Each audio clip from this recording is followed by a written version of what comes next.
សួស្តីបងប្អូនទាំងគ្នាសម្រាប់បងប្អូនយើងណាដែលខ្លះដែលចូលចិត្តស្ដាប់បទចម្រៀងនៅលើ YouTube ហើយជួយស្ដាប់វាតែងតែលុបនីយកម្មមកឬក៏ញ៉ៃរំខានយើងមែនតើរកស្ដាប់អីមិនកើតទេអញ្ចឹងឧទាហរណ៍ខ្ញុំចុចនេះមួយគេអញ្ចឹងវាលុបនីយកម្មមកអញ្ចឹងហ្មងអញ្ចឹងវារំខានយើងមែនតើក្នុងការស្ដាប់បទចម្រៀងណាហើយថ្ងៃនេះខ្ញុំនាំបងប្អូនឲ្យស្គាល់កម្មវិធីមួយដែលមានឈ្មោះថា Prem Tube អញ្ចឹងណាកម្មវិធីនេះវាអត់មាននីយកម្មទេបងប្អូនវាអាចស្ដាប់បានសេរីអញ្ចឹងណាហើយប៉ុន្តែប៉ុណ្ណោះយើងអាច lock screen ក៏អត់មានរលត់ដែរវានៅតែលើអញ្ចឹងដូចបត់នេះទេវាអត់មាននីយកម្មដល់គ្នាហើយខ្ញុំអាច lock screen ចេះក៏វានៅតែលើដែរបងប្អូនហើយបើយើងចង់ដូរទៅមុខក៏ដូរបានដែរគេ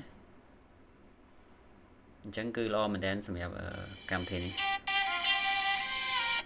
អញ្ចឹងអ្នកគ្នាអាច down កម្មវិធីនឹងបានតាម App Store ឬក៏ Play Store ចង់គ្នាចូល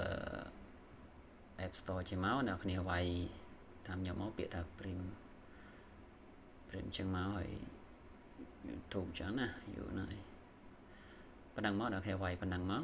អ្នកគ្នាអស់មកលើបន្តិចនេះអ្នកគ្នាឃើញកម្មវិធីនេះដាក់ចិត្តនេះកម្មវិធីហ្នឹងអញ្ចឹងអ្នកគ្នា down មកហើយអ្នកគ្នាចុចចូលទៅចូលមកអ្នកគ្នាឃើញអញ្ចឹងហើយបើថា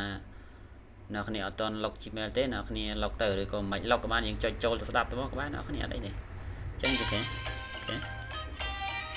ឃើញអត់